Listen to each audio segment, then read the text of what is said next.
तो चलिए क्लास को शुरू करते हैं और देखते हैं पहला क्वेश्चन क्या कह रहा है। देखिए पहला क्वेश्चन कह रहा है कि 44 किलोग्राम भार वाला एक नया विद्यार्थी 43 विद्यार्थियों की कक्षा में शामिल होता है और कक्षा का औसत भार कितना हो जा रहा है, 0.5 किलोग्राम कम हो जाता है। तो कक्षा का नया औसत आपको बताना है, यानी कि नया औसत भार कितना होगा। कहा जा रहा है कि पहले हम ये जान लेते हैं फार्मूला क्या होता है। फार्मूला आपका होता है औसत का, या फिर अगर हम यहाँ पे औसत भार की बात कर रहे हैं तो औसत भार का फार्मूला क्या हो जाएगा, कुल भार बटे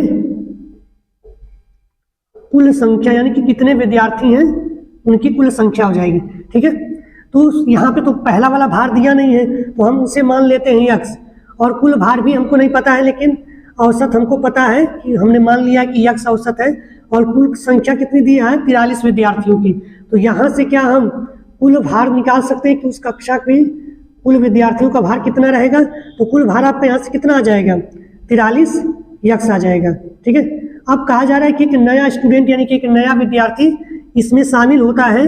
तो पहले क्या था, यक्स था, औसत भार पहले क्या था, यक्स था। अब कितना हो जा रहा है, यक्स से 0.5 किलोग्राम क्या हो रहा है, कम हो जा रहा है। ठीक है, पहले औसत भार यक्स था, अब कितना हो जा रहा है, 0.5 कम हो जा रहा है। लेकिन ये जो संख्या होगी वो संख्या तो बढ़ जाएगी, 43 की बजाय कितने स्टूडेंट हो जाएंगे, 44। तो नया औसत भार क्या हो जाएगा, यहाँ से जब नया औसत भार आप निकालने की कोशिश करेंगे तो नया औसत भार कितना रहेगा, x माइनस 0.5 किलोग्राम, और कुल भार कितना है आपका पहले 43 यक्स है। ठीक है, कुल भार 43 यक्स, लेकिन यहाँ पे आपको सवाल में दिया हुआ है जो नया स्टूडेंट आ रहा है उसका भार कितना है, 49 किलोग्राम है, और कुल संख्या कितनी हो जाएगी, पहले 43 से अब कितने हो जाएंगे, 44। तो यहाँ से एक इक्वेशन क्रिएट हो गया, इसको सॉल्व कर लीजिए। सॉल्व करेंगे तो कितना आएगा, 44 यक्स माइनस 0.5 में अगर आप 44 तक गुणा करेंगे तो 5 चौको 20, और 5 चौको 20 कितना हो जाएगा, 22। ठीक है, और इधर 43 यक्स प्लस 49। ठीक है, अब इसको घटा लेते हैं तो इधर घटाएंगे तो यक्स बराबर कितना बच जाएगा, 22 को उधर ले जाके जोड़ देंगे तो 9 2 11 और 4 2 6, ये कितना हो जाएगा 71। ये आपका यक्स की वैल्यू क्या गई, यानी जो पहले औसत भार था वो आपका आ गया है। ठीक है, अब कहा जा रहा है कि 0.5 क्या हो रहा है, घट जा रहा है। ठीक है, जब नया लड़का ऐड हो रहा है तो 71 में से 0.5 घटा देंगे तो वही हमारा क्या होगा, नया औसत भार होगा। तो यहाँ से घटाएंगे कितना आ जाएगा, यहाँ पर आपका 70.5। ठीक है, यही आपका क्या हो जाएगा, आंसर हो जाएगा। नेक्स्ट क्वेश्चन कह रहा है कि कौन सी राशि 5% चक्रवृद्धि ब्याज की दर से 2 वर्षों में 441 रुपए हो जाएगी। चलिए देखते हैं इसे कैसे सॉल्व करेंगे। देखिए, जब भी कोई आपको सवाल इस तरह से देता है जिसमें परसेंट हो तो आप सीधे क्या करेंगे, परसेंट वैल्यू को फ्रैक्शन वैल्यू में कन्वर्ट करेंगे। तो फ्रैक्शन वैल्यू में कन्वर्ट करेंगे तो 5% का मतलब होता है 1/20। जब इसे 5/100 करेंगे तो काटेंगे तो 1/20 आ जाएगा। ठीक है, इसका मतलब है कि 20 रुपए पर चक्रवृद्धि ब्याज कितना मिल रहा है, 1 साल का 1 रुपये मिल रहा है। तो अगर हम इसको क्या करते हैं, यानी 20 क्या है आपका मूलधन है, 20 के मूलधन पर 1 साल में कितना मिश्र धन मिलेगा। ठीक है, टोटल अमाउंट कितना मिलेगा, 21 रुपये मिलेगा। तो 2 साल का कितना मिलेगा, 2 साल का जब आप निकालेंगे तो ये क्या हो जाएगा, पावर 2 कर देंगे तो यहाँ से कितना हो जाएगा 400, और यहाँ पर कितना हो जाएगा 441। ठीक है, और 441 ये क्या है, यूनिट वैल्यू आ रही है, और रियल कंडीशन में 441 जो आपका मिश्र धन है इसकी वैल्यू आपको दे रखा है, कितना दे रखा है, 441 सवाल में दे रखा है।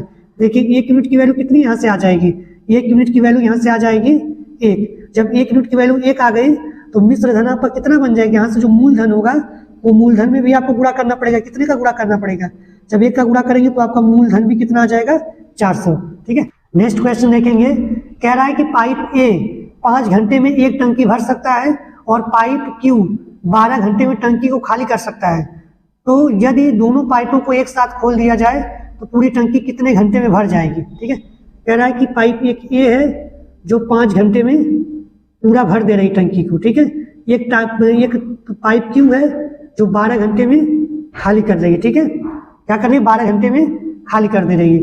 तो अगर उस टंकी की हमको क्षमता निकालनी हो कि उस टंकी में कितना पानी आ सकता है, हम क्या करेंगे, इन दोनों का एलसीएम ले लेंगे। जब इन दोनों का एलसीएम लेंगे तो एलसीएम कितना आ जाएगा, 60। ठीक है, दोनों का एलसीएम कितना आ जाएगा, 60, यानी टंकी की पूरी क्षमता कितनी हो गई, 60। ठीक है, तो अब देखिए इसमें से एक टंकी खाली कर रही है और दूसरी टंकी क्या कर रही है, एक टंकी भर रही है और दूसरी टंकी खाली कर रही है। ठीक है, तो इनकी क्षमता कितनी हो जाएगी, तो इसकी क्षमता कितनी हो जाएगी, इसकी जो क्षमता निकल के आ जाएगी वो 12 क्षमता आ जाएगी।